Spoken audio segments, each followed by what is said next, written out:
Isaiah Robeson, Jaeger Bomb Legend, Noble Bulls, Micah Carter, Andreas Anderson, Rhea, Vincent Tremblay, Tristan Hoffman, Andrew Peacock, and James Isn't Real. Thank you so much to all of my channel members. I appreciate you very, very much. So, Bash in Berlin. I know this is about a week old at this point. My apologies. It's just like I can't get around watching things till the end of the week, pretty much. My time.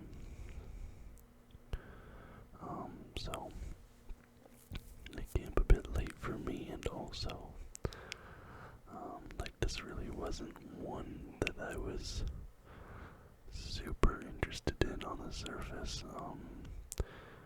I'm not really a Gunther fan. I don't know, I just don't really care for Gunther. His whole shtick. And, even though I like Cody Rhodes, him versus Kevin Owens, I was kind of just like, I'm not really buying that. And I kind of feel like at this point, I'm kind of just waiting for the John Cena retirement tour and then this Bloodline Civil War to happen.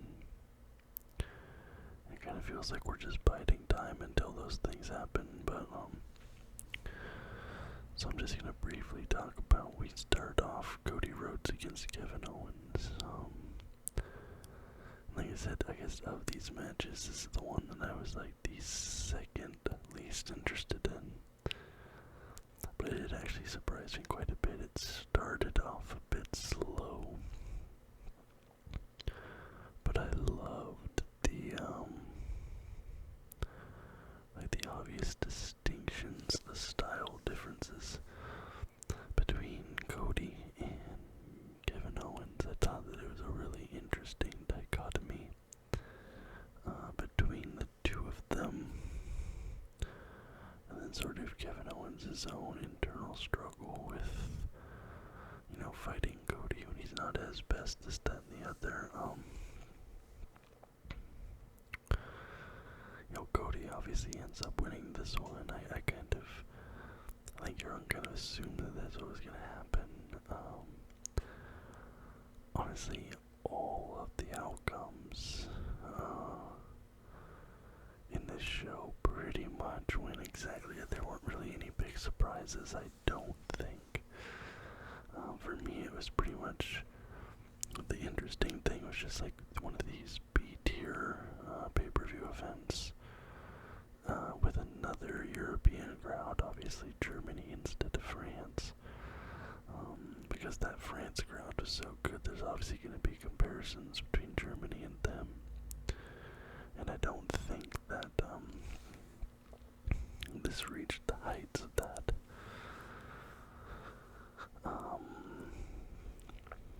But Kevin Owens and Cody, like, they're still being set up as allies. They're like shaking hands, embracing at the end, because I think Cody has the matchup with Solo Sikoa. Personally, I think Solo probably wins the belt, but I think that whole thing is going to lead to a Cena Orton thing, but I'll get down to that in a minute. But women's tag team champions match. This was the Unholy Union versus Bianca and Jade. And I really do like Bianca. I'm not as big of a fan of Jade as I am of Bianca. In these matches, just Bianca has this very sort of like, I don't really know how to describe it, but she's very acrobatic. She's very kind of like bouncy, I suppose suppose you would say, but she's like springy and she's really fluid, whereas Jade, she's a bit more strong, aggressive, overpowering. But of the matches that I've seen, because Bianca and Jade, they've been on like 3 or 4 of the last pay-per-view events. I think like they've been sort of a mainstay at this point. This is the one that I think Jade looked the best in, and she's been looking more and more comfortable ever since she came in, and they do end up winning the belts off of the Unholy Union. So they now have the women's tag team belts, because the last time it was the fatal 3-way, I believe, and so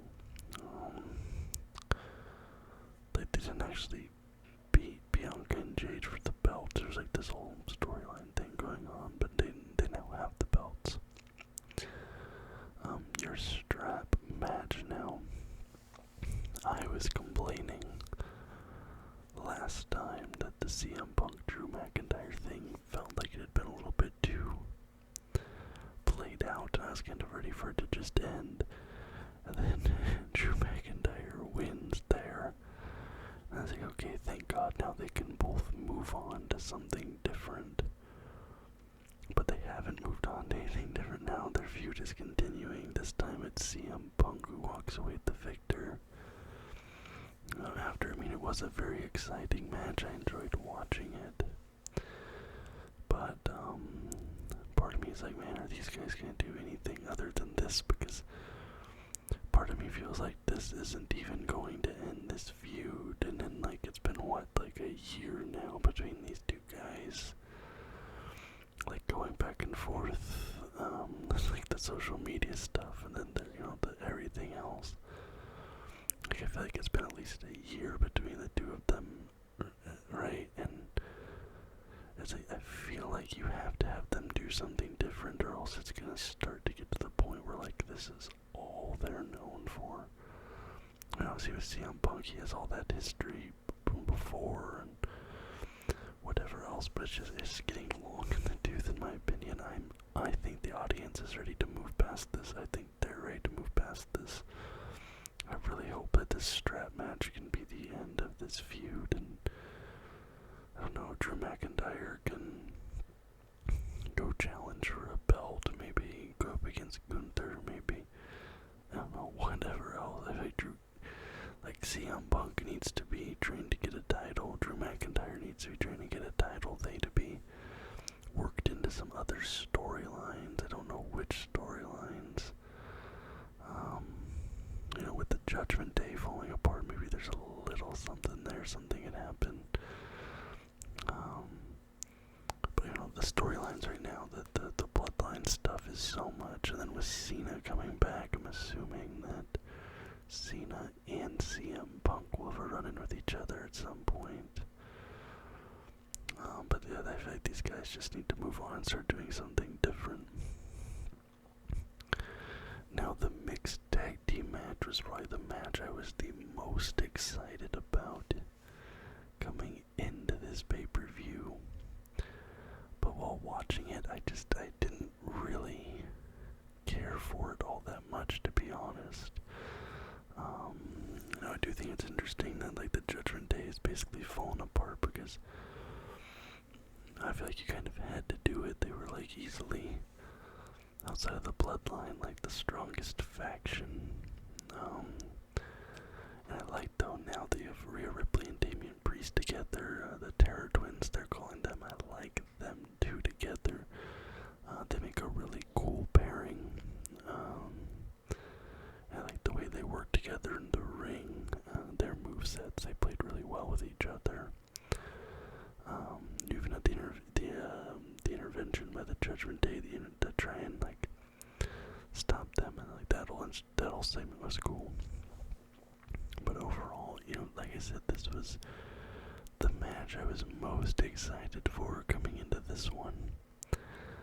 But I feel like it ended up being maybe my least favorite of the matches matches and execution.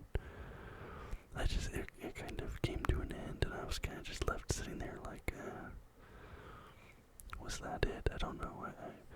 Like I said, Cody Rhodes versus Kevin Owens, even though it was predictable, I ended up really liking that match. I ended up really liking the main event match. The women's tag team is pretty good. The strap match, although like storyline wise, I'm kind of over it. The match itself I thought was really good, but the mixed tag team match, personally for me, was a bit of a letdown. Probably my least favorite match of the card. And then finally you have Gunther versus Randy Orton for the World Heavyweight Championship. Now I did figure that Gunther would win this, but there's this sort of interesting wrinkle right now with John Cena coming back, because John Cena, I think most people are expecting that as he's coming into his retirement tour, he is going to get that record-setting amount of title wins. Because I think right now, I might be slightly wrong about this, but I think him and Randy Orton are tied with like 15 title wins each, and I think 16 would beat the record or tie the record. Or maybe Cena has 16, Orton has 15, I don't know, something like that. I think they're both on 15 though. So I feel like one of two things is gonna happen. Somehow there's gonna be a vacant belt, a heavyweight championship, undisputed, whatever, a belt. And it's gonna be Cena versus Orton for that belt. Winner gets title number 16. Or this is a thought that I had. Maybe Orton beats Cody and Cena beats Gunther or whoever has the heavyweight title. They both get to 16, and then Cena wins the Royal Rumble, beats Orton, gets to 17, and then retires with 2 belts. And then at that point, because I know they kind of are thinking of getting rid of the heavyweight title, if Cena has 2 belts and he retires, you can just get rid of the heavyweight belt, never put that on the line again. I don't know. I don't really know what I'm talking about. I'm not gonna pretend like I really do, but I feel like something like that's gonna happen. I feel like Cena and Orton in a title match at WrestleMania is coming up. One of them is gonna, or maybe it's Cena versus Cody Rhodes at WrestleMania. I don't know how it's gonna work. I was thinking, like, if Solo Sikoa ends up beating Cody and taking the title, and then John Cena beats Solo Sikoa, because Solo Sikoa beat Cena in Cena's last singles match. But I don't know if that's really a strong enough feud for Cena to go out on after that. I personally think it has to be him versus Orton, but I guess we'll see. Like I said, coming into this pay-per-view, I was kind of low excitement for it, I'm not gonna lie. And online, I've seen a lot of people saying this was like a very mid-tier pay-per-view overall. But I honestly came out of this one enjoying it quite a bit. I thought that overall it was pretty enjoyable. There was only one match I really disliked. There are a few points that felt like it was a little bit long. I thought maybe they could have shaved a little bit of time off this one, but at the same time, there's, people showed up, you want to give them their money's worth, but overall, I thought this was a pretty good. I would give this a B, an above average grade overall. I wasn't huge on the Clash at the Castle. I wasn't huge on King Queen of the Ring. They're kind of just meh, in my opinion, which